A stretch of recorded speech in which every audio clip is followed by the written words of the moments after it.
Hi everyone, I am Soumojit Chatterjee and this is TLE Eliminators. Welcome to the post-contest discussion of today's CodeChef contest. So I hope you all had a fun contest. So before we start, just let me confirm whether I'm completely audible and my screen is visible or not. Guys, please give a quick confirmation in the chat.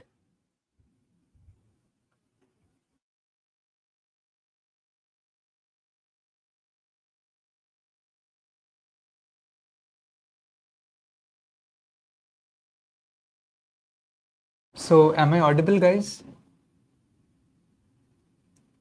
Okay, great. So let us start. But before discussing towards today's PCD, I would just like to remind you of the newly launched version of our favorite CP31 sheet. So it is a sheet of handpicked problems from in the rating range 800 to 1900. For every rating range, we have a set of 31 problems where every problem teaches you a new idea. So you also have a dedicated discuss section where you can discuss your doubts regarding some problem, and you can actually connect your Codeforces handle directly to the CP31 sheet, which helps you sync your progress. So there is also leaderboard where you can actually see your progress and compare it with your friends. And this would actually help you to improve your problem solving skills. Apart from that, also 7 to 8 solutions are uploaded uh, every week in TLE's YouTube channel for the CP31 sheet. So you do not need to waste your time searching for the right set of problems. So that being said, let's start with today's PCD. So this was the first problem. It says find outside array. So this is the question. It says that you are given an array A of size n. You want to find an integer that is not present in the array A. Unfortunately, you only know addition of two numbers. So you will try to find an integer of the form x equals ai plus aj such that x does not appear in the array A. So if it is possible to find such an integer, print ai and aj. Here ai may be equal to aj. So please note that this is important, that it is that I may be equal to j. So we may be picking the same element twice. And if it is not possible, then we need to print -1. And if multiple answers are possible, then we can print any one of them and that will get accepted. Okay, so let me discuss the question once. So the problem simply says, so the idea is simple. So in the input, what do they give us? They give us an array of integers. So as input, we get an array of integers. So it is a1 till an, okay. So we get a set of n integers as input. Now the question says to print, so at the output, as the expected output, you are expected to print two integers ai and aj. So you need to print two integers ai and aj. So that means basically from this array, you need to search for two indices I and j, and I and j may be the same. So you may be taking the same element twice. And so you take two integers ai and aj such that ai plus aj is not in the array. So we need to ensure that ai plus aj, so the sum of these two elements is not present in this array. So it must not be present in the array. So that is the question. We need to find any two indices I and j such that ai plus aj is not present in the array A. Great. Now let us try to solve this problem in steps. So let me try to discuss the solution. So we will try to discuss this problem in steps. And the basic idea is that, okay, I have been given an array of integers, right? So I have an array of integers. I have a1, a2, and it goes on till an. Let me sort this array, okay? So let me assume that this is the sorted order. So this is the sorted order.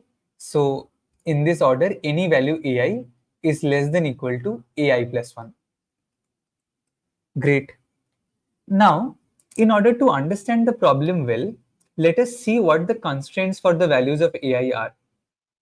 So if you look carefully, AI can be anything from minus 10 to the power 9 till 10 to the power 9, and n can be anything from 1 till 2 times 10 to the power 5. Okay, great. So that means, just a second.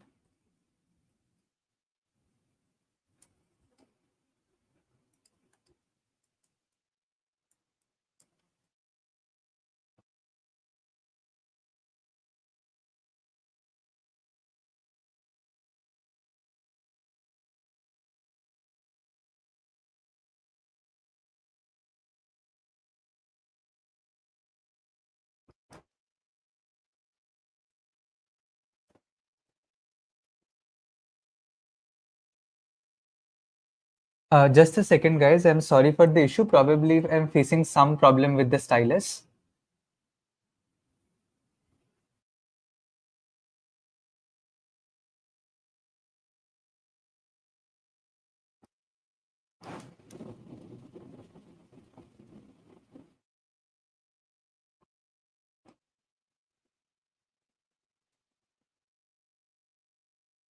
Okay, so sorry for the delay. Let us start. So the idea is that, okay, I have been given a set of integers and suppose I sort it. Fine. So A1 now denotes the minimum element of the array. So A1 is the minimum element of the array and An is the maximum element of the array. Now think about it. We just need to take two integers such that their sum is not in the array, right? So why not take the largest integer? Like, why not take this largest integer two times? So let me take an two times. So an plus an becomes 2an. Now, if an is positive, so if an, this largest element in the array, is positive, then 2an will be greater than an. And since this is the sorted order, it will be larger than all other elements of the array. So in that case, we have found ai and aj, right? That is equal to an, because their sum will not be present in the array, because 2an will be something even larger than an. So it will be larger than all elements present in the array. Okay, so this was the case 1. So after sorting the array, if I see that the last element, that is an, is greater than 0, so I can simply print an two times, right? So I will simply print an two times. That is my answer, because I know that their sum is greater than an, so it will not be present in the array. Similar logic goes for the case when a0, or the smallest element in the array, is less than 0. So in this case, we can simply print a0 two times, isn't it? Because if a0 is less than 0, what is 2a0? 2a0 would be even lesser than a0. And since a0 is the minimum element in the array, so this will be lesser than all elements in the array, right? So that means 2a0 is definitely not present in the array. So that means if an is greater than 0, or if a0 is less than 0, we are done. We can simply print this trivial answer, an comma an and a0 comma a0. The third and the simplest case is when an is less than equal to 0. When an is greater than 0, we are done, right? So I assume an is less than equal to 0 and a0 is greater than equal to 0. Okay. But note that I have said that the maximum element is non-positive and the minimum element is non-negative. This is possible only when the entire array is composed of zeros.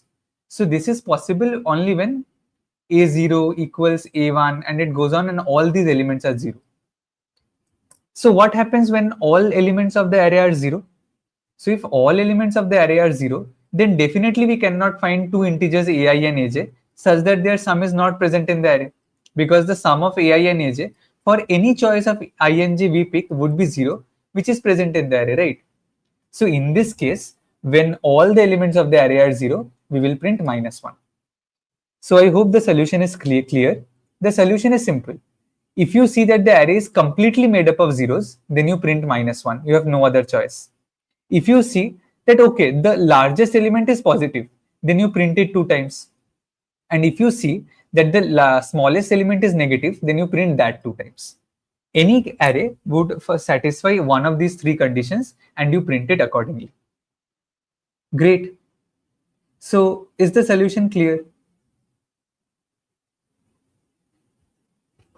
Any doubts with the first problem, or otherwise we would move to the next one?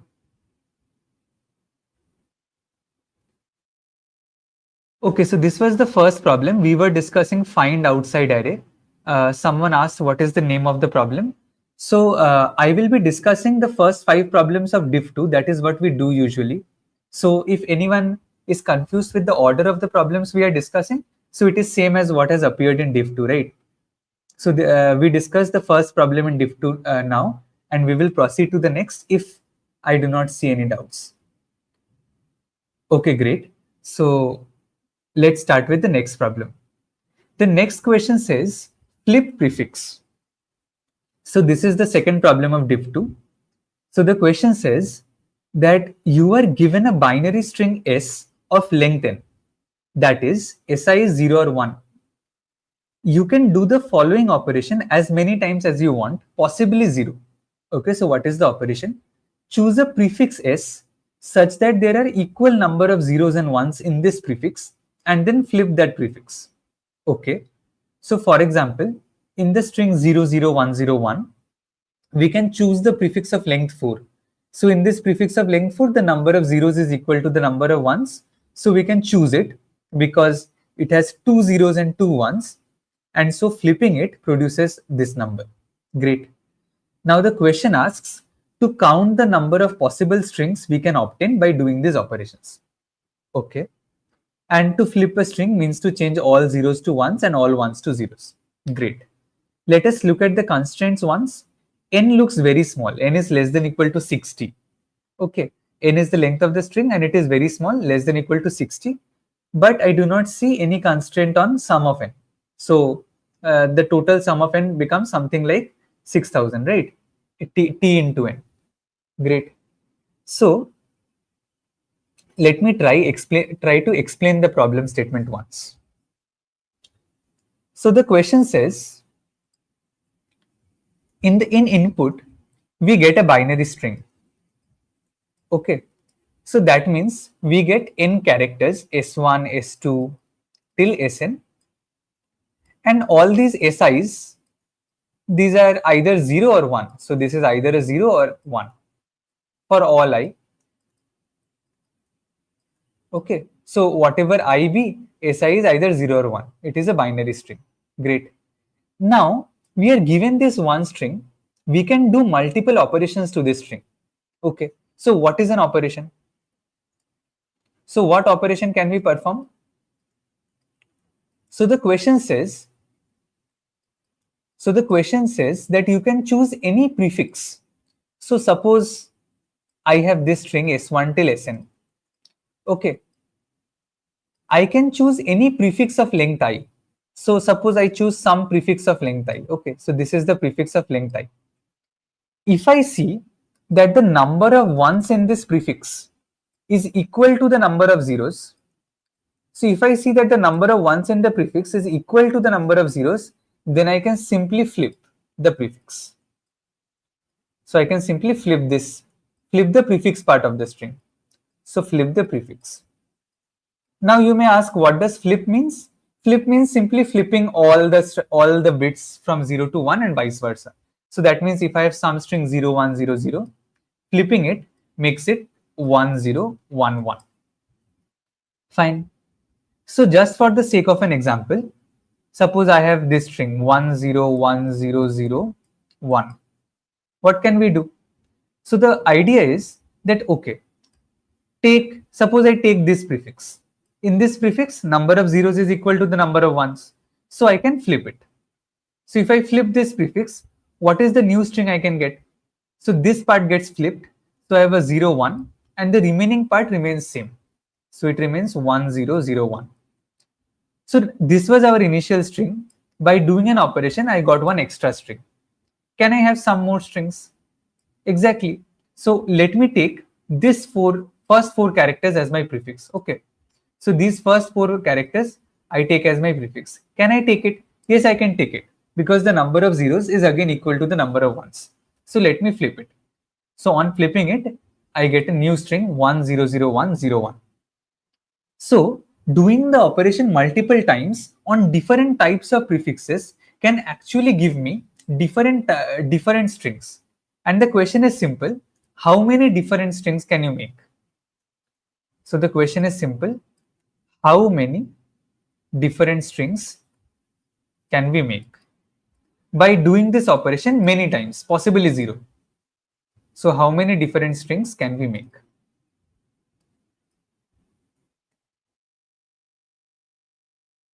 So this is the question. So any quick doubts on the problem statement?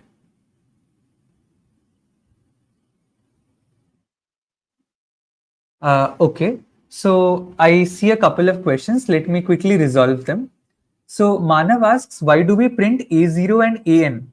So Manav, basically it is like taking the advantage of the minimum and the maximum element of the array. So it's not A0 and AN because I have initially sorted the array. A0 is the minimum element of the array and AN is the maximum element of the array. So if the maximum sum of the maximum element, so I know that if the maximum element is positive, then taking the sum 2 times will actually increase its value. So I hope that's clear. Okay. So let us continue the discussion on this problem. So now, how many different strings can we make is actually the question. Now think about it. So suppose I have some prefix. So this is the string which is given to me, right?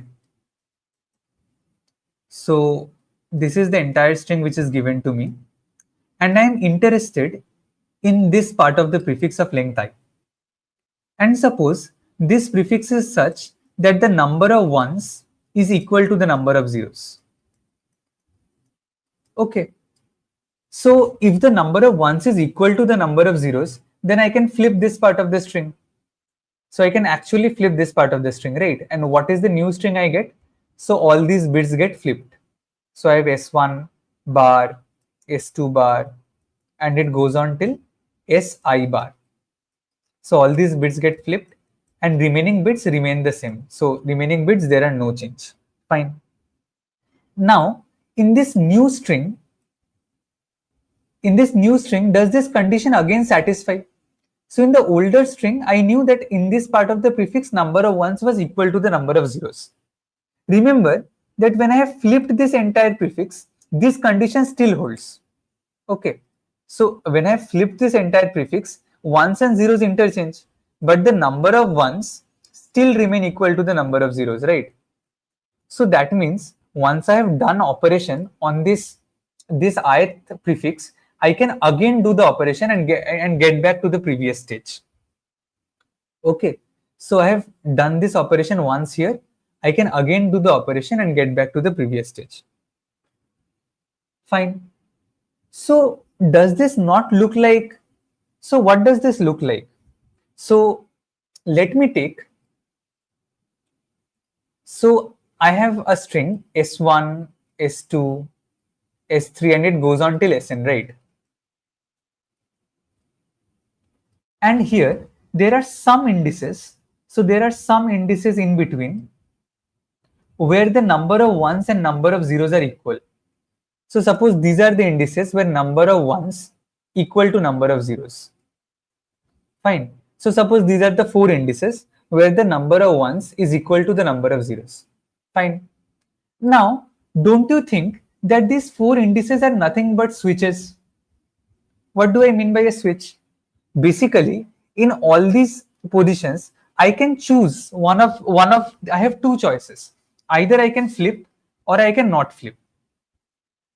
So in all these 2 indices, or in all these 4 indices where the number of zeros and number of ones are equal, that means I have a choice there to either flip or not flip, right? Because look at this index. I know at this index number of ones is equal to the number of zeros. So that means I can take this entire prefix and flip it, or I can take this entire prefix and choose not to flip it. Either flipping or not flipping will give me different type of strings, right? So that means the intuition is very simple. The intuition is that the number of strings. So I have not yet shown a formal proof, and this is just like for the sake of intuition, that the number of strings which we can make should be 2 to the power the number of indices, like 2 to the power number of indices, where number of ones is equal to number of zeros. Don't you think so? Because look at this string. In this string, there are 4 indices where number of ones is equal to number of zeros. At all these index, we have 2 choices. Either we can choose to flip the string, or we can choose not to flip the string. Depending on what choice we have made at all these 4 indices, so one of these 2 choices, I basically decide what the final string will be, right? So that means it gives us an intuitive feeling that okay, we have 2 choices for every index. So the number of strings the strings we can make should be 2 into 2 into 2 into 2. So it should be 2 to the power 4 in this case. And in general, it should be 2 to the power the number of indices where the number of ones is equal to the number of zeros. So this is the intuition. We are yet to give a formal argument why this is so. But any doubts so far? Okay, Manav, we have not yet discussed the logic, but it was just an intuition, like why should the answer be 2 to the power something? But okay, now let's start. Now let's try to give a formal argument why this is so. Okay, so let me say, suppose I initialize some value dpi. Okay, so what does dpi indicate? Let me say that, okay, dpi is number of strings you can make, number of strings you can make till prefix of length I. Okay, suppose till prefix of length I. Suppose this is a dp state which I have defined. Fine. So dpi is number of strings you can make till prefix of length I. Great. Now base case is simple. What is dp1? So how many strings we can make of length 1? It should be 1, right? Because if the string is of length 1, that means the number of ones is definitely not equal to the number of zeros. And if the number of ones is not equal to the number of zeros, that means you cannot flip it. So if you cannot flip it, only one string you can get, that is the original string. Great. Now, consider any prefix of length I. Okay, so I have this string s1, s2, and it goes on till si. And then we have this remaining part sn. Okay, the base case is clear, dp1 is 1. I am now trying to find out what is the value of dpi. Okay, so this is like we are trying to write the transitions. So what should be the value of dpi? Now think about this. Think about this. There are 2 cases. The first case is like in prefix of length I. So in prefix of length I,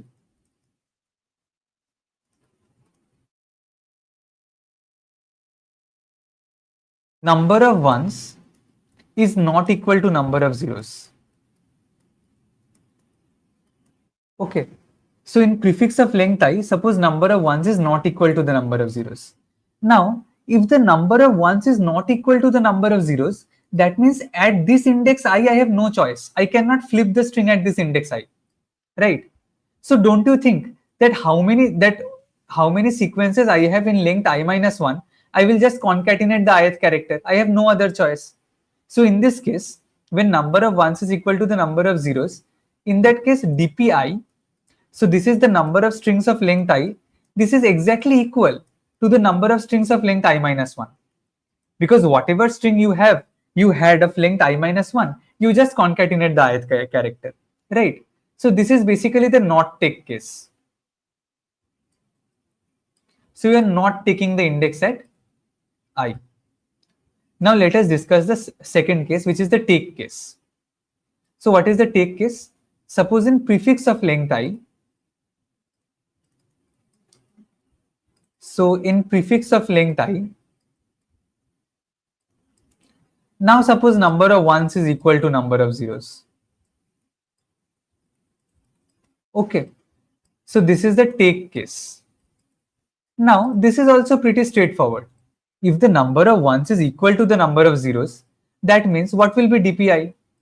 So DPI is nothing but, look at DPI minus 1. So that gives you the number of strings you had of length I minus 1.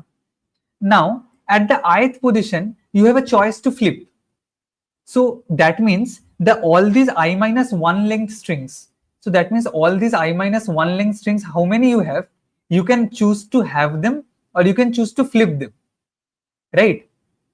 So suppose I had this character SI and then I have all these DPI minus all these strings.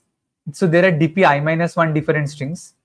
So I can choose to have all these strings here, or I can choose to flip this ith character because this condition satisfied to get a new string. So again, I will have flipped versions of these DPI minus 1. So the count remains same. But here I have a flipped bit SI bar. So that means DPI is nothing but DPI minus 1 into 2. Right? So if I have a choice to flip the ith bit, so I will actually double the number of strings I have at length I. Right? So using a simple for loop, you can compute the DP table.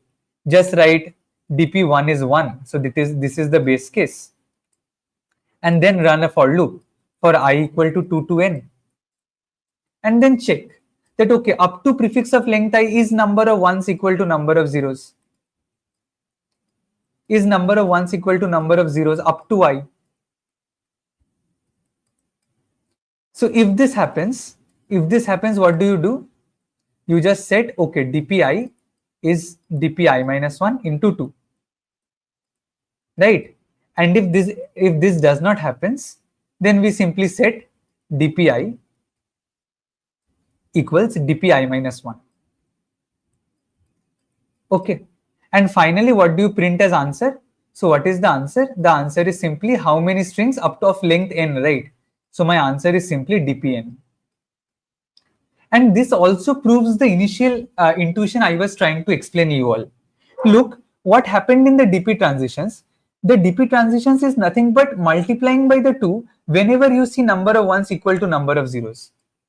So at all the positions where you see that the number of ones equals number of zeros, you are just multiplying DPI by 2. So finally DPN will be nothing but 2 to the power the number of indices where number of ones is equal to number of zeros. So if you understand that logic, it is fine. Otherwise, just compute the DP table and output the answer of DP, output the value of DPN as answer. Fine. So any doubts up to this?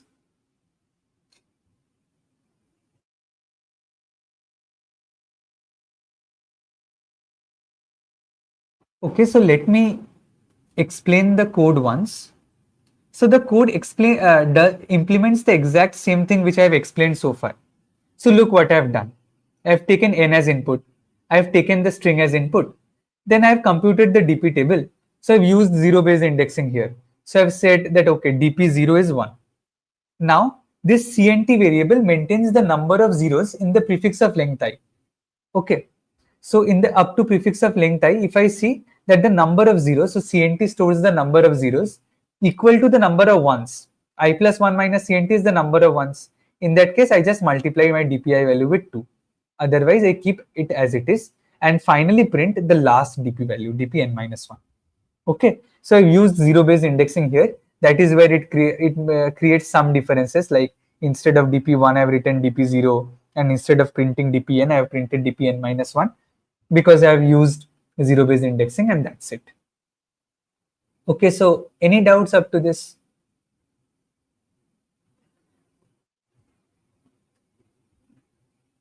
So if this is clear, let us proceed with the next problem. So this was the third problem of the contest. So third problem of div 2. And the question says the best matrix. So this is the question. So it says that a matrix A of size n cross m is said to be best if and only if all of the following conditions are satisfied. Okay, so what are the following conditions? The first condition is that ax1y1 minus ax2y2 is 1 for all adjacent pairs of cells x1, y1 and x2, y2. Okay, so that means if I have an adjacent pair of cells, so in that case, their difference should be, absolute difference should be 1. Great. Apart from that, it says that axy should be the average of ax minus 1y and ax plus 1y.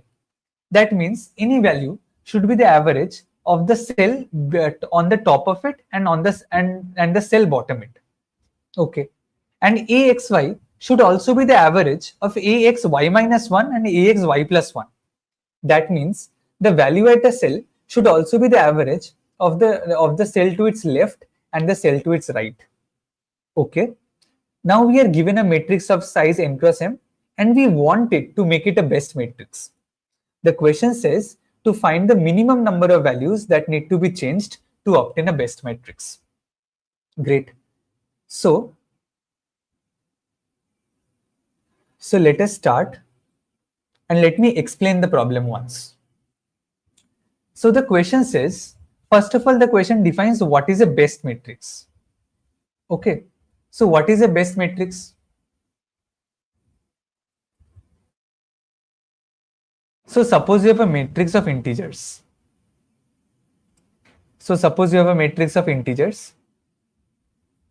The question says that a matrix is a best matrix if you look at some cell. So suppose you look at some cell and the value here is C. Then at all its adjacent cells, the value should differ. The absolute difference between the values should be exactly 1. That means at all these cells, the value should be either C minus 1 or C plus 1. So at all these cells, the value should be anything either of the form C plus minus 1. Because the absolute difference from this cell, because these two cells are adjacent to each other, the absolute difference should be exactly 1. So this is one property of a best matrix. Okay, so this is one property. What are the other two properties? It also says that, okay, if you have a best matrix,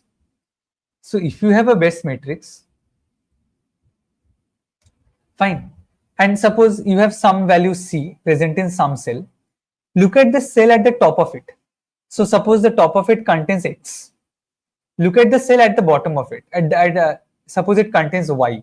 Then C should be the average of X and Y. So C should be X plus Y by 2. So this was the second property. Also, this also satisfies for left and right cells. So suppose I have A here to the left of C and B here to the right of C. So C, which is equal to X plus Y by 2, should also be equal to A plus B by 2. So that means any cell you pick, it should be the average of the cells on the top and below it, and it should also be the average of the cells to the left and right of it. For example, here there was C, so C should be equal to A plus B by 2, and it should also be equal to X plus Y by 2. So if for all the cells in the matrix, all these three conditions are satisfied, then we call it a best matrix. That is what the question says. Fine.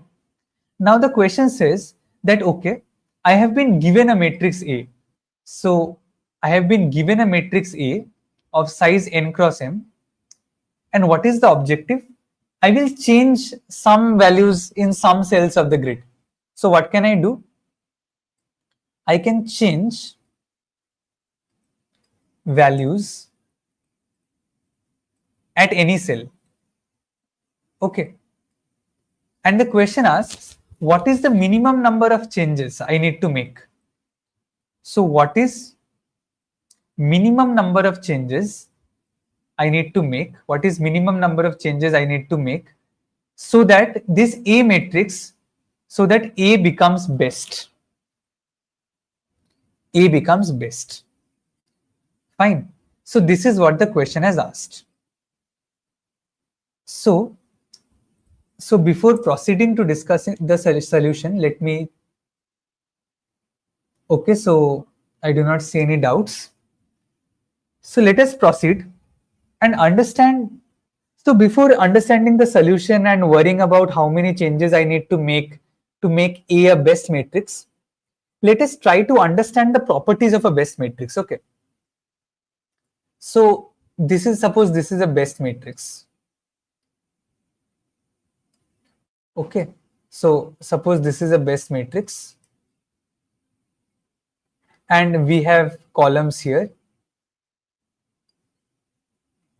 So these are the columns and suppose these are the rows. Great. Now think about it like this. Suppose I have some value C here. I do not know, but I have some value C here. Okay. I am trying to understand and analyze what are the properties of a best matrix are. So suppose I have C at that cell. Now at the top of its cell, we have already discussed either the value will be C minus 1 or it will be C plus 1. Okay. So suppose this is C and suppose on the top of it I have C minus 1. Great. Now look into it. The average of this cell and this cell should be exactly equal to C. So that means if this value is X, the average of C minus 1 and X should be equal to C. So what should X be? So simple observation that this value has to be C plus 1. It cannot be anything else. Because if it is anything else, then the average of this cell and this cell will not be equal to C, which will break the condition of a best matrix. Fine. So that means if this is C minus 1 and this is C, then this has to be C plus 1. Now think about this. If this is C plus 1 and this is C, won't this be C plus 2? Because if this is not C plus 2, again this condition of average will break here, right? So similarly, the remaining cells will be in increasing order. So that means if I have a C minus 1 here and a C here, rest all other rows will keep on increasing by 1. So this has to be the pattern. Okay. So now let us try to handle the different case. So this is the case when I have, now suppose I have a D here. And instead of D minus 1, suppose I have a D plus 1 here. Okay. Now using the exact same argument as above, if I have D plus 1 here and D here, and if I need to make the average of this cell and the top cell to be equal to D, this has to be D minus 1. And this has to be D minus 2. And so on. Right? So this leads to observation 1. So this is the first observation of the problem. What is the observation? All rows and columns form an arithmetic progression. So they form AP. Okay, with what common difference? With common difference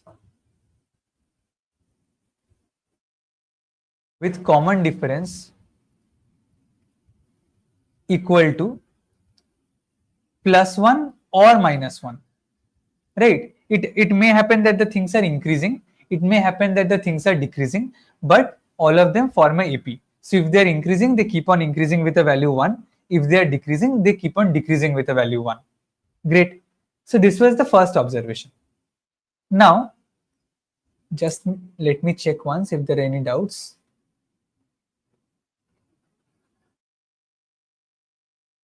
Okay. So this was the first observation. Now there is one more question. So let me move back to this diagram only. So I know that whatever row B, so whatever these two rows, so either they are increasing by 1 or they are decreasing by 1. Okay. So can it happen that I have two columns, one of them increases by 1 and one of them keep on decreasing?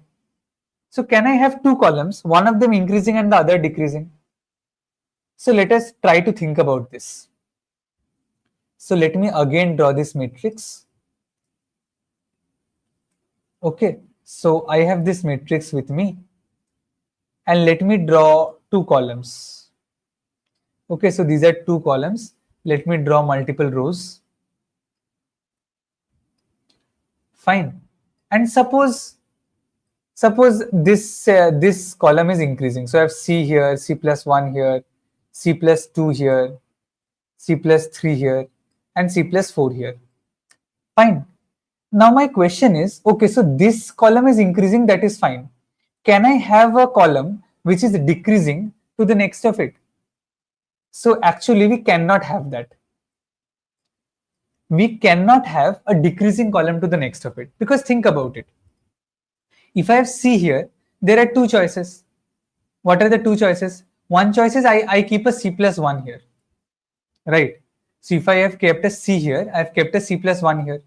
Now suppose that this column is decreasing.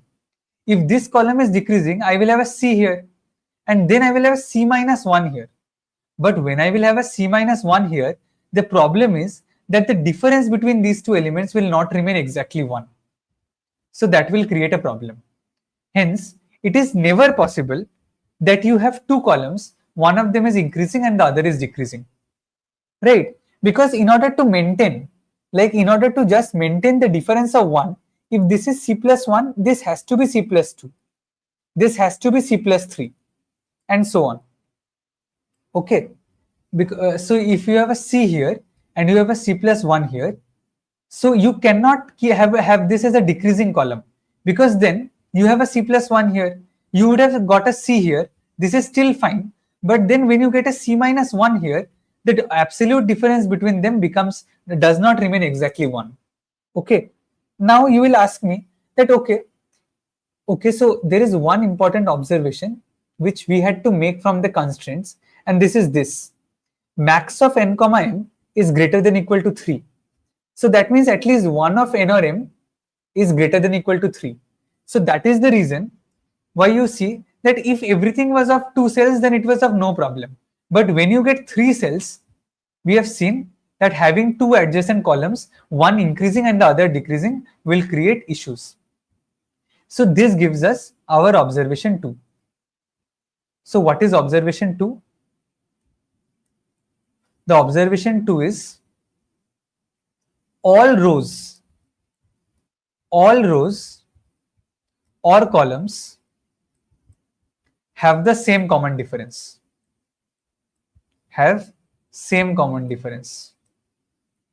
So it cannot happen that I have one row whose common difference is 1 and other row whose common difference is -1, because that will lead to conflicts, right? So these are the two observations which are extremely important for the problem. Fine. So now what do I know? How does a best matrix look like? So how does a best matrix look like? I know that there is a row common difference and then there is a column difference. Okay. So suppose this is my best matrix. Fine. And suppose the value at the topmost column is x. Okay. And I know that this row is either increasing or decreasing. So suppose the row difference is RD. And suppose the column difference is CD. Right? Then I know what will be the values. This will be x plus RD. This will be x plus 2RD. Similarly, this will be x plus CD. This will be x plus CD plus RD, and so on, right? So we basically have cells, rows and columns which are increasing, such that all of them are increasing or all of them are decreasing. And what values these RD or CD can take? These RD or CD can take only two values, -1 or 1. Right? Even this column difference, that can either take -1 or 1. Fine. So that means that if I know my column difference and if I know my row difference, and suppose I also know the leftmost topmost cell, suppose its value is x, then what is the value at cell I comma j? The value at cell I comma j will be simply x plus I times the row difference and plus j times the column difference, right? Because every time you move once towards the row direction, the value increases by RD. If you go towards the column direction, the value increases by CD. So the value at cell I comma j will be x plus I into RD plus j into CD. So any doubts up to this?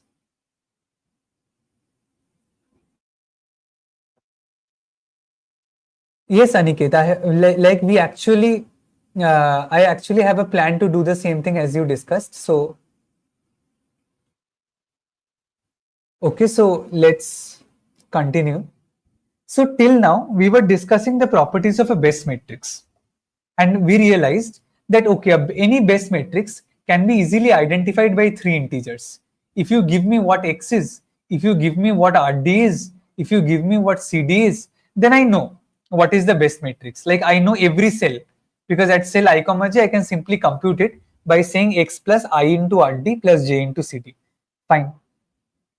Now let us come back to our question. In the question, what we are given? We are given an array A, right? So that means we are given these values A00, A01, A02, and it goes on till A0, n minus 1 or something. And we have A10, A11, and so on, right? If you look at the ith and jth cell, so the value there is Aij, right? And I have to convert it to a best matrix, right? So think about a best matrix. Suppose you have converted it to a best matrix whose leftmost value is x, and the row difference and column difference are rd and cd. So what should be the value at its ith and jth cell? It should be x plus I into rd plus j into cd, right? And you have to make it equal to aij, right? Now remember this. So what does this basically say? This basically says, so I know that rd and cd can be something from -1 and 1, right? So run this loop, like fix rd and cd. So let me run a loop where rd goes from -1 till 1 and cd also goes from -1 till 1. So I have four choices. Let me iterate over these four choices, okay? Where rd can be -1 or 1, cd can also be -1 or 1. So I fixed what rd and what cd is, okay? So once I have fixed rd and cd, what should be my value of x such that I do not need to change aij? The value of x should be exactly this. X should be equal to aij minus I times rd minus j times cd, right? So this should be the value of x. So what is x? X is basically the value which we should keep in the left top cell, so that I do not need to touch aij, right? So if I keep this value of x, aij will not be touched. Fine. So for all the cells I comma j, why not maintain a frequency map? So let me go to all cell I comma j, compute what is the value of x. So basically compute aij minus I times rd minus j times cd. Okay, so what will it store?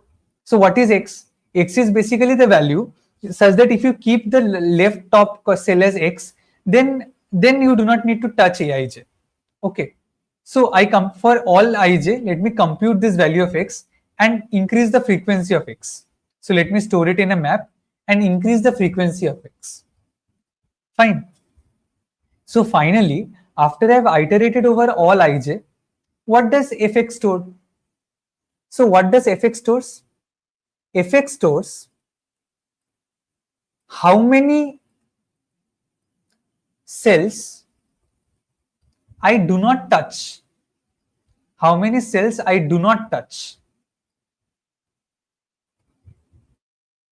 If I keep x as top left cell, right? So now the idea is simple. I need to minimize the number of operations such that of touching, right? So that means I need to maximize this value of maximize this value. So the number of cells I do not touch, I always want to keep maximum. So from this map, I will iterate over this map and choose the maximum value. Okay, so I will choose the maximum value of fx. That will be the largest value. So that will be the basically what is the maximum number of cells I do not need to touch, so that I can make a best matrix. Okay, so from this map, so idea is simple. For go to every cell I comma j, compute this map f. From this map, take its maximum value. Okay, so from this f, take its maximum value. So let me call this m, and my answer is simply, what is my answer? My answer is simply n into m. So that is the total number of cells minus m. Because what was m? M was the total number of cells we do not touch. So, and we need to finally print the number of cells we actually touch. So it should be mn, the total number of cells, minus the number of cells we do not touch. So any doubt? Yes, Shazib. The map will have all possible values of x, and we take the max of this. So max, taking the maximum of the map actually gives you the actually gives you which, like, what is the maximum number of cells you can avoid touching. Okay. Okay. So someone said to summarize all the observations in short. So look, there are very simple observations. There are only two observations to the problem. The first observation is, so let me summarize the observations in short here. Observation 1 is, whatever row you pick in a best matrix, whatever row you pick, and look, I am saying this for row, the same applies for columns ditto. Okay, so whatever row you pick, this row either should be of this form, c, c+1, c+2, and so on, or it should be of the form c, c-1, c-2, and so on. So this is observation 1. Whatever row you pick, that row will either be increasing with common difference 1 or will be decreasing with common difference 1. So this was the first observation. And the second observation is, you cannot have two rows. You cannot have two rows such that here the values are increasing with common difference 1 and here values are decreasing with common difference 1. So you cannot have two rows such that in one row the common difference is +1 and the other row the common difference is -1. Either the common difference has to be 1 for +1 for all rows, or it has to be -1 for all rows. Okay, and using these two observations, you can then say that, okay, because these two observations hold, that means I can actually find what is the value of x, such that keeping that value of x, the cell at aij do not needs to be touched. Okay, and then I store this map and take that value such that maximum number of cells remain untouched.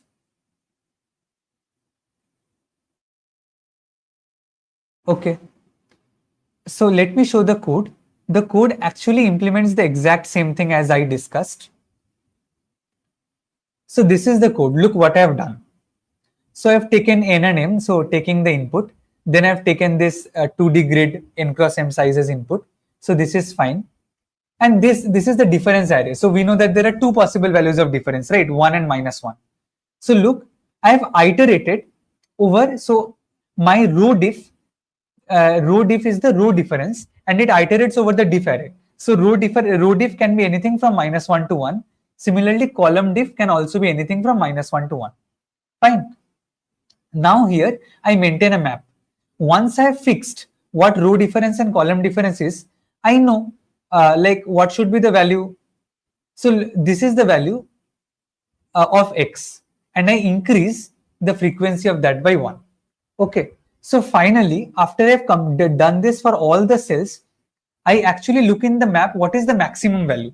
The maximum value of the map actually gives you that, okay, if this is the row difference and column difference you want, then this is the maximum number of cells you can avoid touching.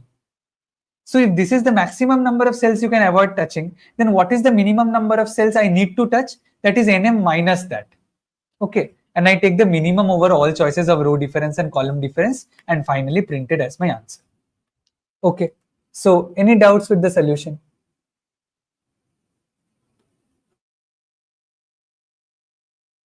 So any doubts at any part of the problem?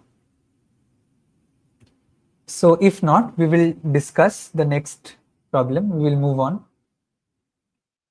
So I hope it's clear. Feel free to post any doubts anywhere if you feel so.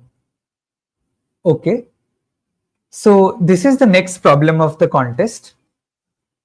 The problem tree coloring had two versions, easy and hard, and both the versions had quite similar problem, had almost same observations, and the solution lies in the exact, like, say, follows the exact same pattern. Just the hard part has one extra trick which you need to do. Otherwise, all things remain exactly same.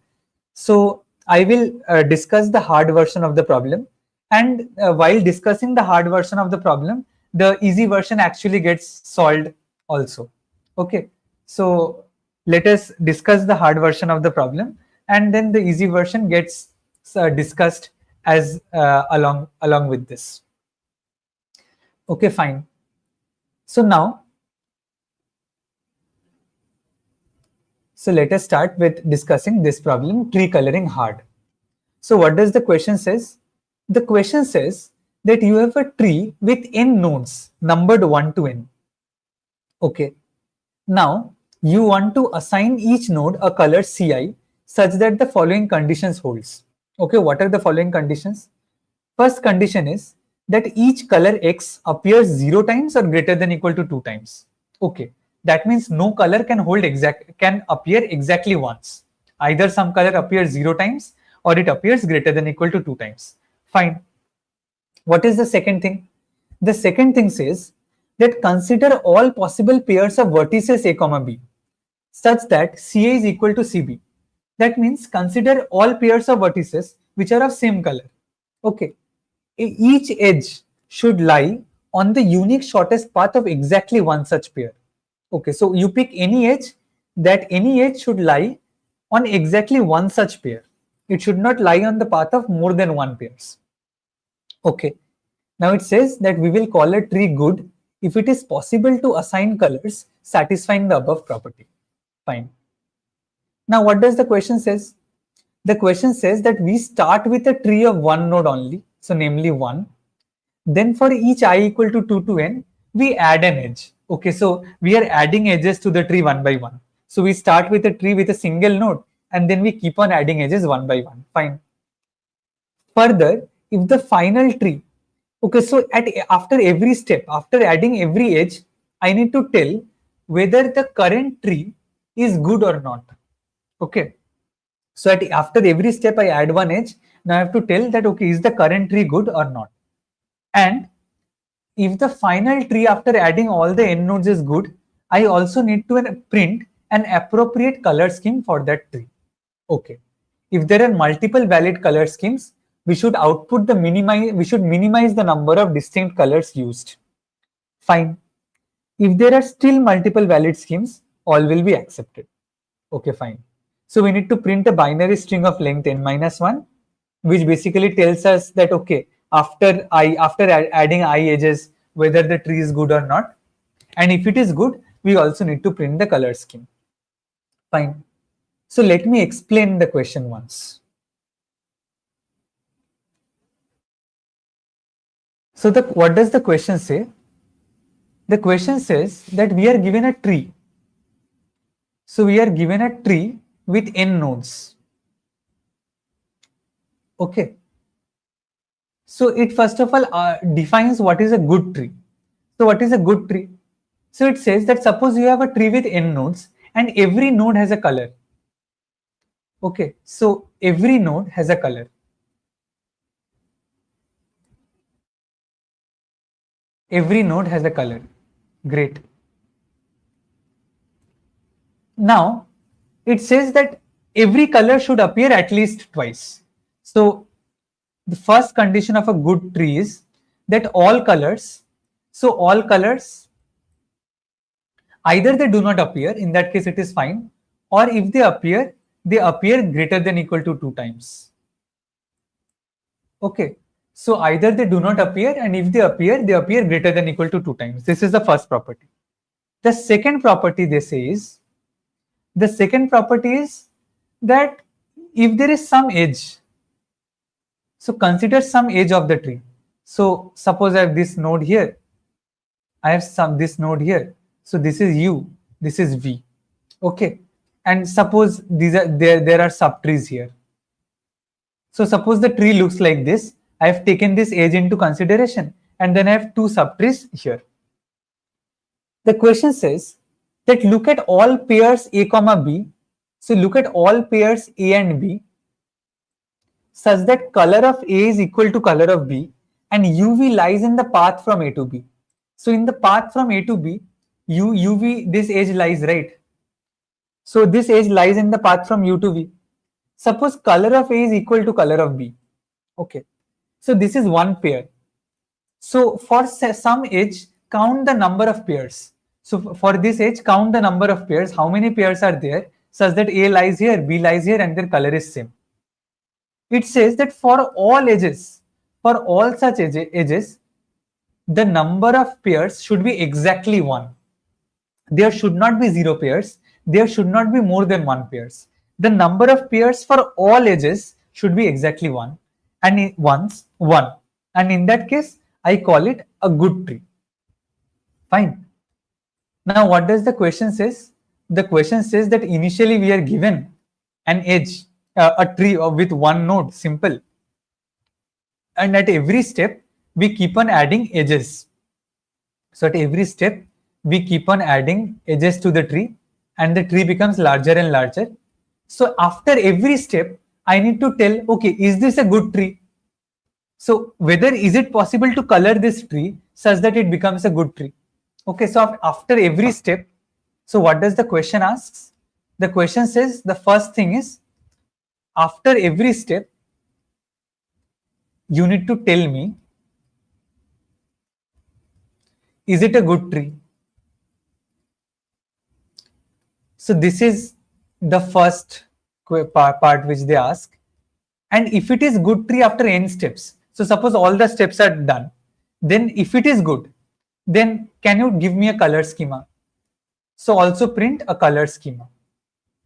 Okay, so this is what the question asks. Fine, so any doubts with the problem statement? Okay, I hope so. There are no doubts. So now let us try to understand the problem. Now, first of all, let us try to study how does a good tree actually look like? Because after every step, I need to tell, okay, is it a good tree or not? Okay, so good tree had two properties. What was the first property?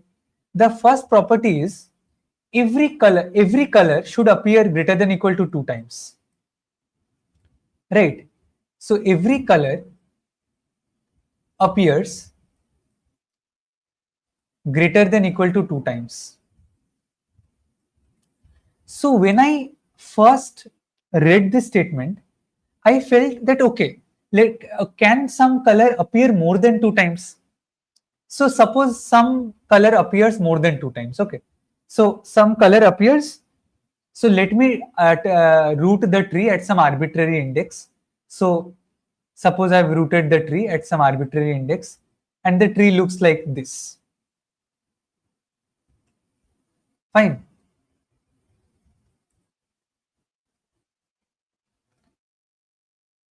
So suppose the tree looks like this. Now, suppose I have some color which appears multiple times. So suppose I have some color which appears more than 2 times. Okay. Now, think about this. Whenever there will be some color which appears more than 2 times, you pick one edge. You can always pick one edge. So let me do one thing. Let me pick this edge. So consider this edge. So consider this edge. Okay. So this green color has appeared more than once. So I am saying consider this edge. In this edge, how many pairs are there?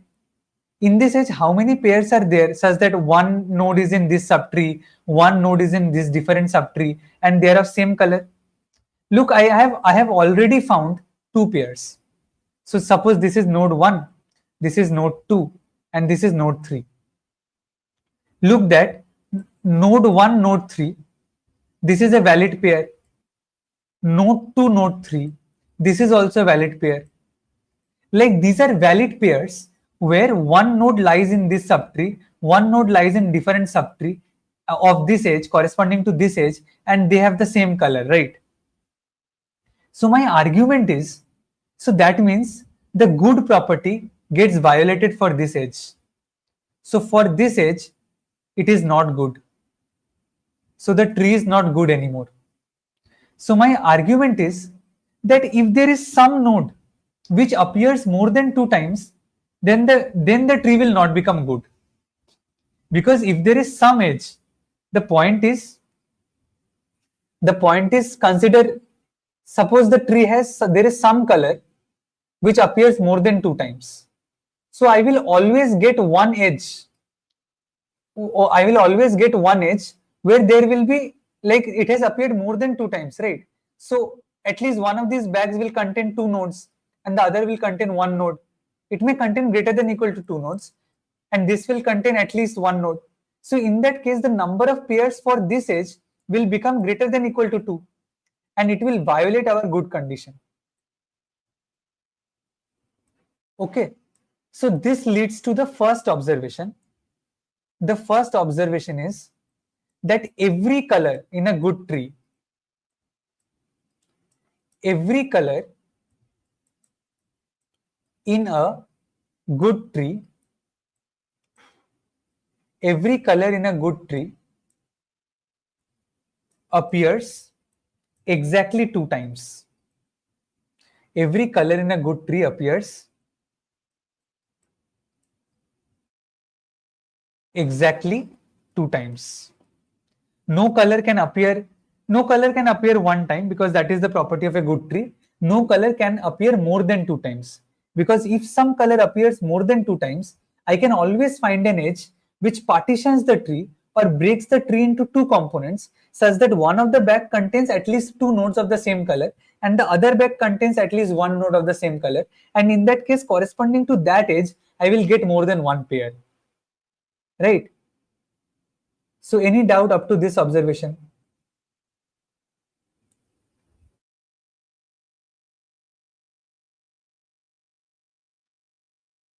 Okay, so I get a couple of questions.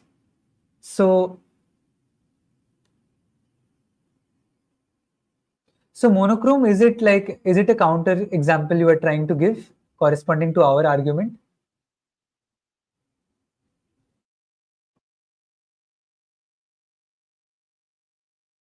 Okay, so let us try to construct the example as you say. So you say that a tree is rooted at 1, its child at 2, 3, 4, and 5.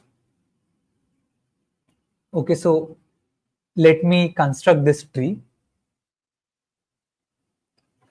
So tree is rooted at 1.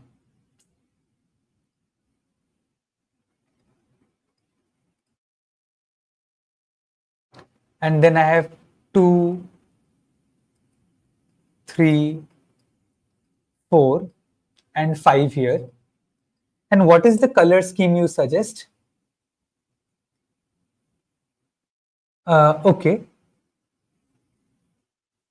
Okay, so let me follow the color scheme you suggest. So you say to give colors like this: 1, 2, 1, 2, and 1. Right? But look at this. This is not a good tree. So this is not a good tree.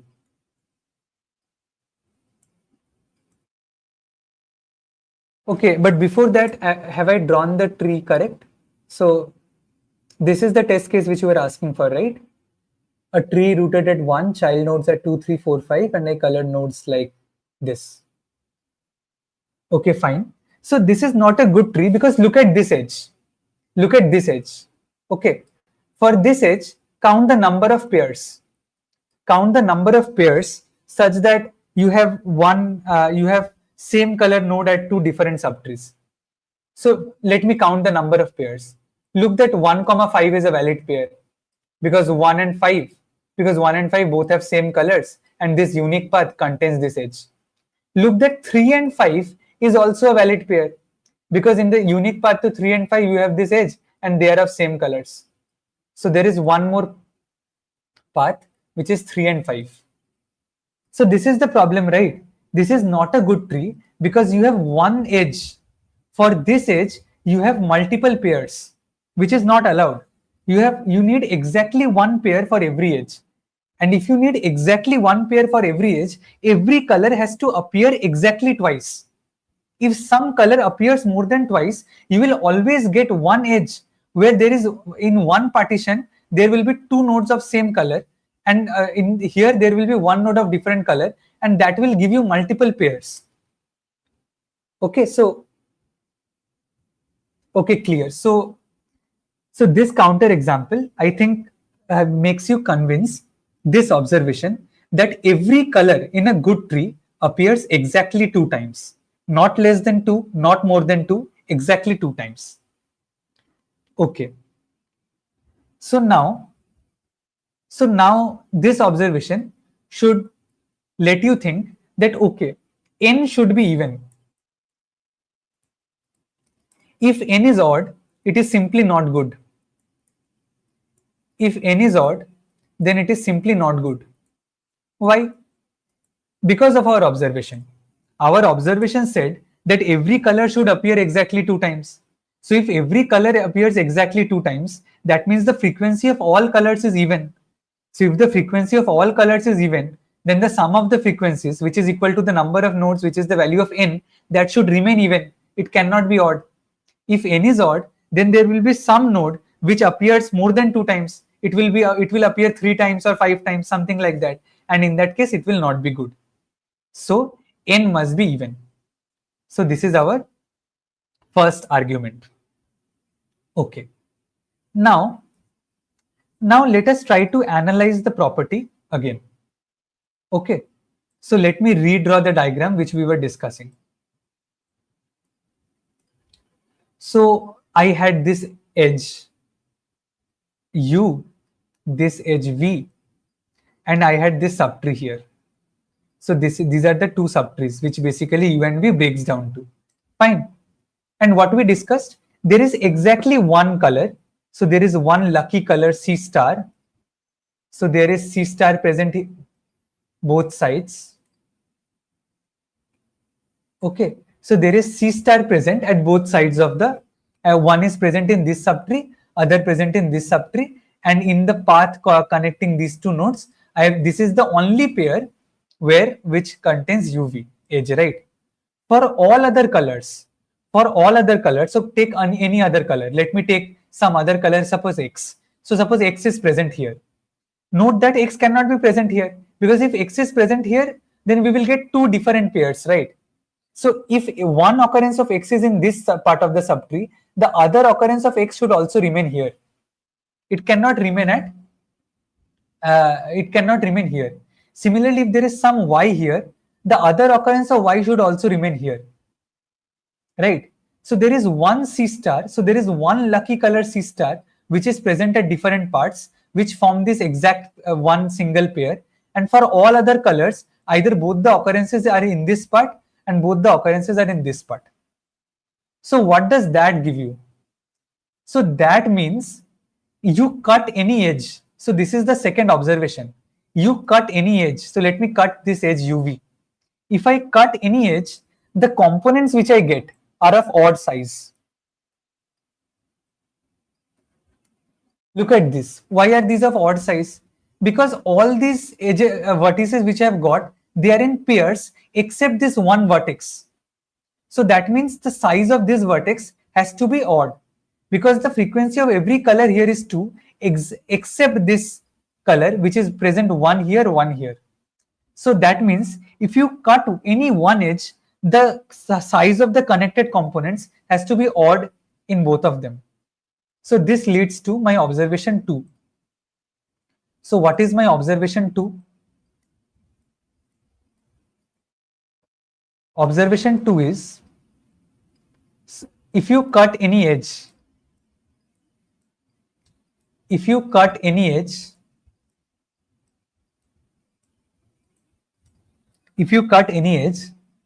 then the size of the connected components,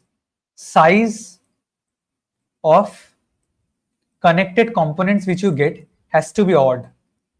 They cannot be even for a good tree. Okay. So any doubts up to this? Fine, feel free to ask any doubts if you have.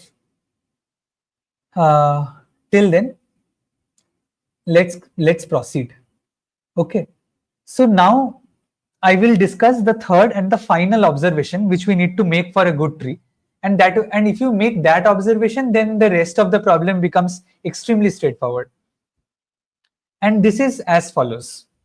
So what do I know? So this is my claim. So let me claim this and then I will prove why this is true. So my claim is, in a good tree,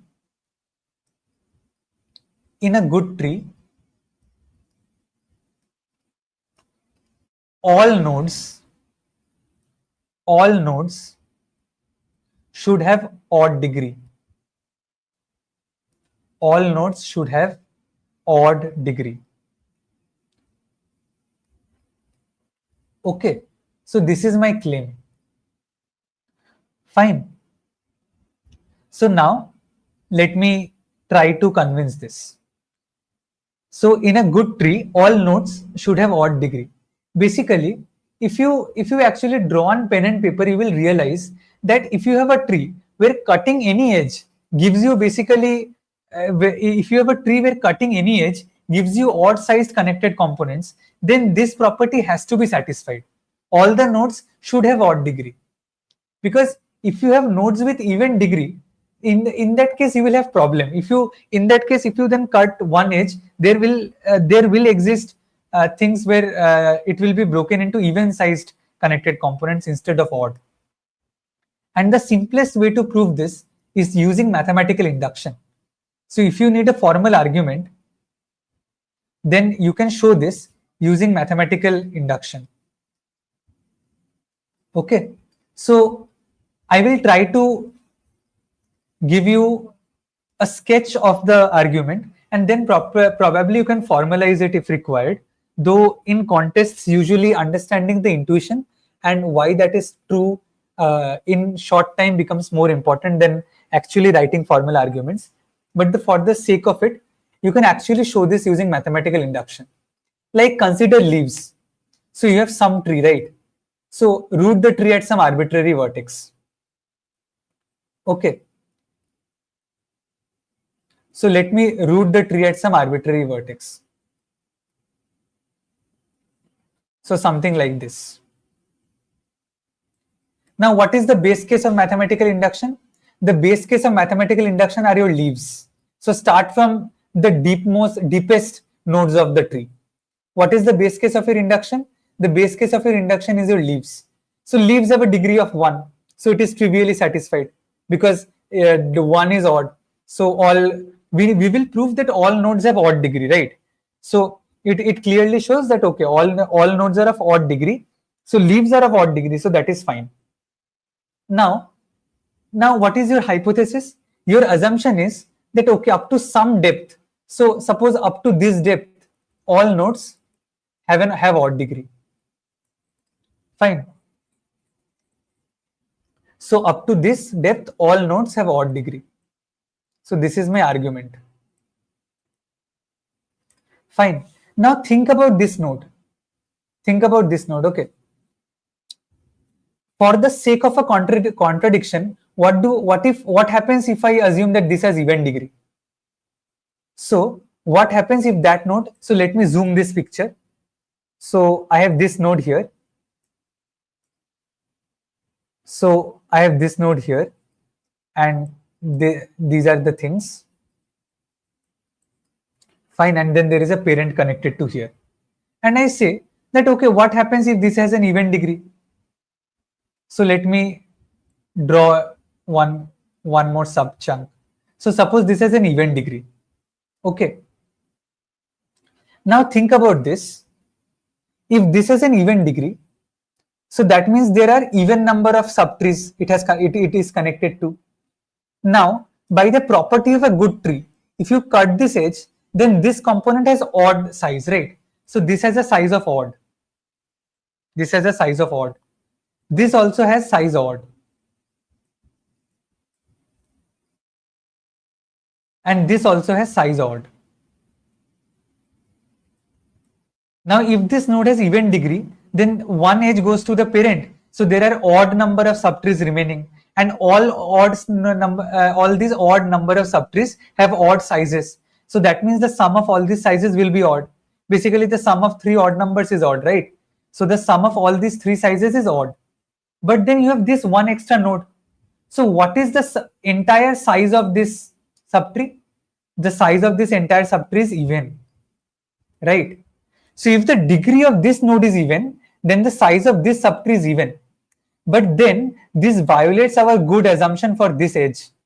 Because now if you cut this edge, then what happens? Then the size of this subtree becomes even, which is a contradiction. Because we assumed that in a good tree, whenever you cut an edge, then all other connected components should have odd degree, should have odd size. It cannot have an even size. So that means, so that is the reason all nodes should have an odd degree.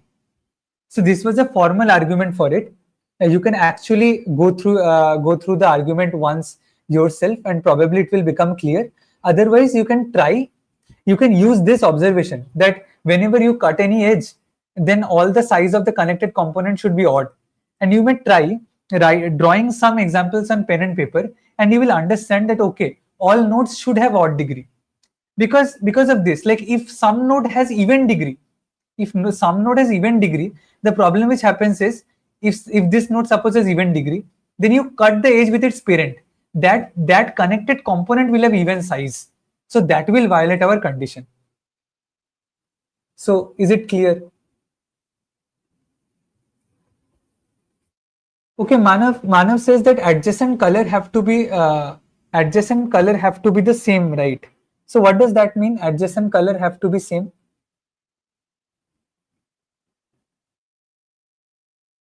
So do you mean that adjacent nodes should be of the same color?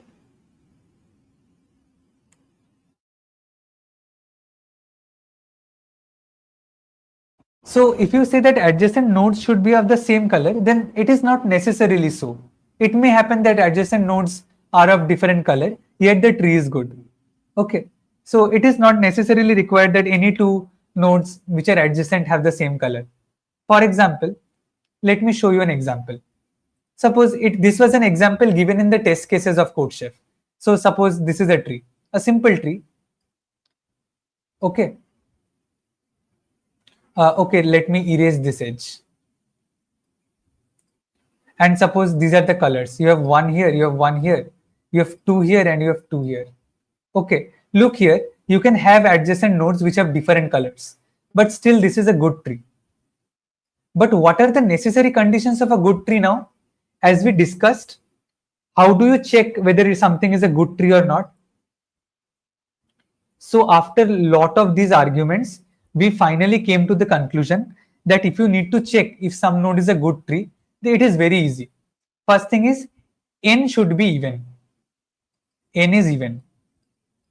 Look here, the number of nodes is 4. So n should be even. If n is odd, then it is not good tree. Okay. And the second is, all nodes should have odd degree. All nodes should have odd degree. If some node has even degree, then that will create problems. All nodes should have odd degree. Look here, all nodes have odd degree. These are leaves, so they have a degree of 1, and this node has a degree of 3. That is the reason this is a good tree. Fine. Now let us try. So remember the first part of the problem. What does that part of the problem say? It says that you are given a tree and we will keep on adding edges one by one, right? So we will keep on adding edges one by one. So if you keep on adding edges one by one, and after adding every edge, I need to tell whether it is a good tree or not. So can I do it quickly? It is easy to do it quickly, right? Because counting the number of nodes is easy. You just increase n every time you add an edge and just check whether n is odd or even. If n is odd, then it is not a good tree. If n is even, then okay, the first condition is true. And you can also maintain a variable, say odd count, which stores how many nodes have odd degree. Okay, so whenever you add an edge, so if I add this edge, so the degree of this node changes, the degree of this node changes. See, by looking into this, I can update my odd count variable, and if odd count is equal to n, that means all nodes have odd degree, and if n is also even, then we print that okay, this is a good tree, otherwise this is not good. Fine. Is it clear up to this? Okay, great. So now the remaining part of the problem is simple. It says to that if it is a good tree, then provide a color schema. How will you color?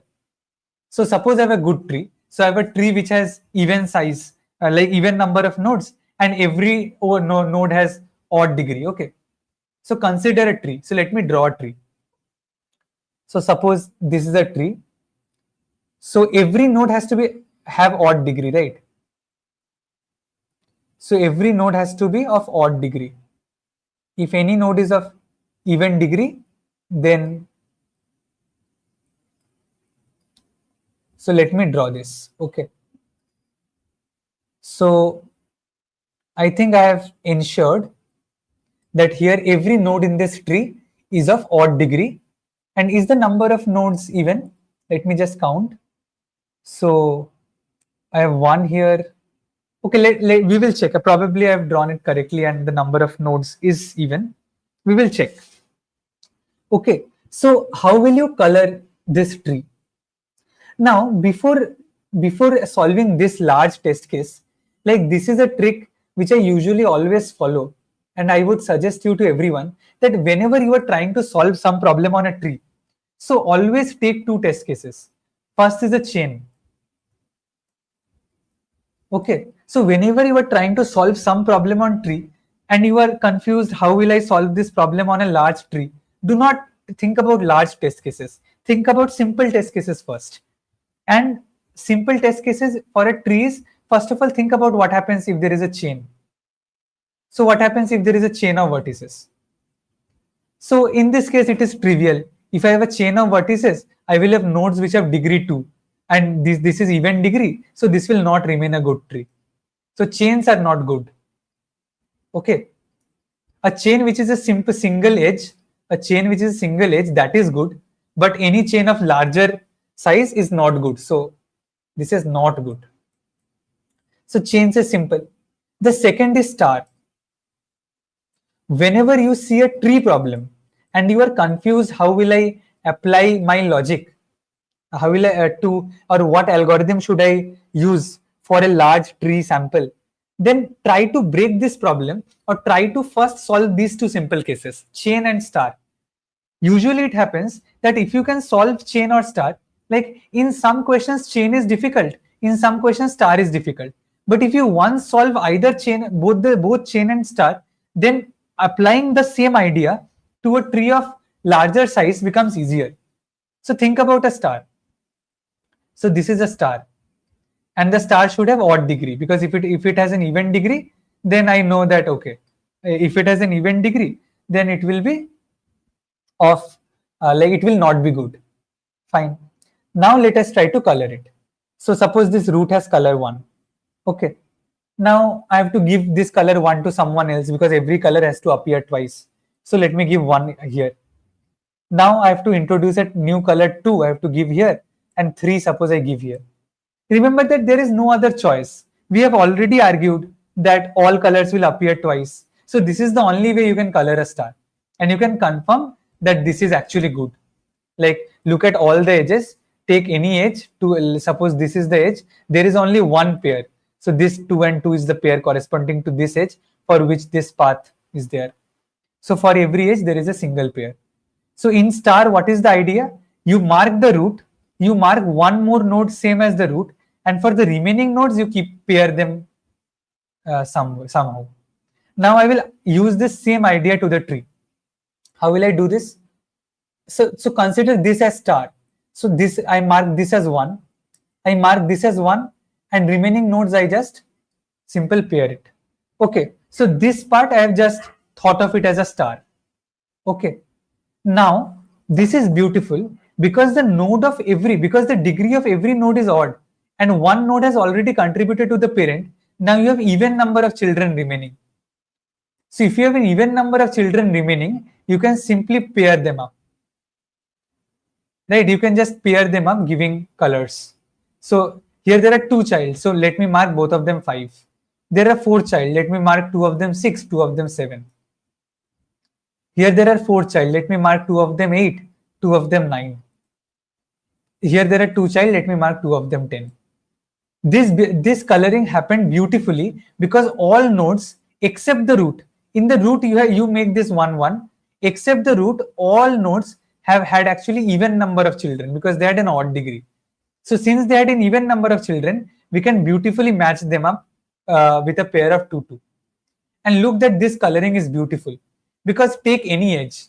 So let me take this edge. Suppose any edge I pick. So let me pick this edge.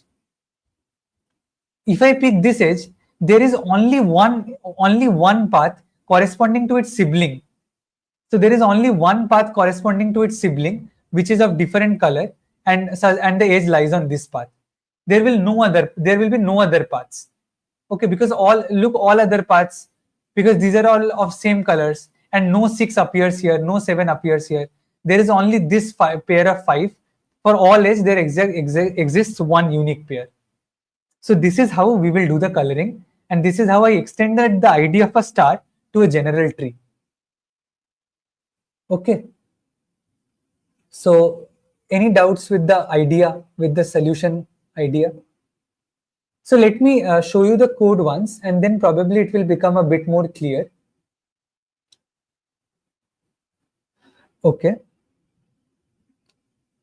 So look what I've done. It is simple, straightforward. I simply take, so this is the string I will basically print, and I have maintained the degree, and I have maintained the odd count variable which I was saying. So I simply, what do? Whenever I add an edge, suppose I add an edge between the two nodes I and pi, I increase the degree of I and pi. And after I've increased the degree of I and pi, I just check and maintain. I check whether the degree of I has become odd or even. If the degree of I has become even, that means one node has switched its degree from odd to even. So I decrease the value of odd count.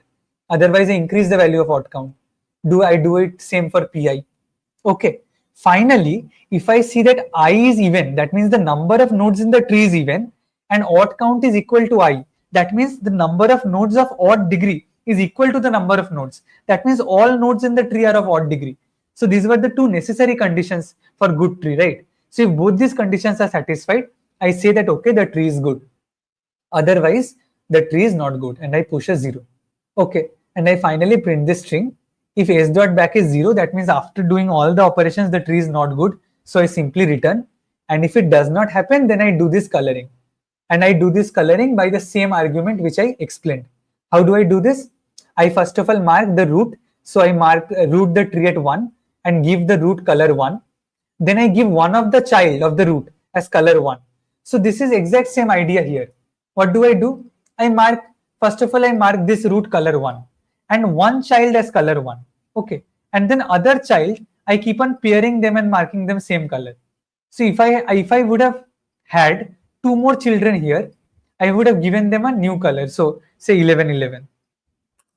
Okay. So this is what I do. Probably it would be better if you try to implement it yourself, because the idea is exactly what we have discussed. Okay. So I've given one child color 1, and for all other child of adjacency 1, I keep on alternating them. So I use the same color to color 2 nodes, and then I increase the value of color. Okay. And then I do a depth first search from every child of 1. So basically for every child of 1, so from every child of 1, I start a depth first search. What will the depth first search do? The depth first search will match these nodes. It will try to color this entire subtree. How will it color? It will first match these nodes and give them unique colors one by one, and then it will start new DFS from its children. The idea how DFS works, right? So look how I have implemented DFS. It is simple. First I go and I alternate this, and like I use this to color the children, and after coloring the children, I call the DFS from the children itself, and that will color the entire tree. Okay, so any doubts at any part of the solution or the code anywhere? Okay guys, I would like to mention that this also completes our explanation for the easy version of the problem. Okay, the easy version of the problem, if any one of you have read, it solves the exact same problem. It solves the simpler version of the problem. There you do not need to, you just need to tell the color schema. So for every step, you do not need to tell, okay, is this a good tree or not? So after the entire tree is given, and you just need to tell the color schema. So it is exact same process. You first check, okay, whether the number of nodes is even or odd. If it is even, and if all nodes have odd degree, then you go and color it using our DFS algorithm. Okay, so if it is clear, and if none of you have any doubts, then this was all from my side. You all can fill the feedback form, and if you have any like anything to suggest, then please feel free to ask in the comments, and I would try to answer. So okay, thanks. That was all from my side. Have a great night.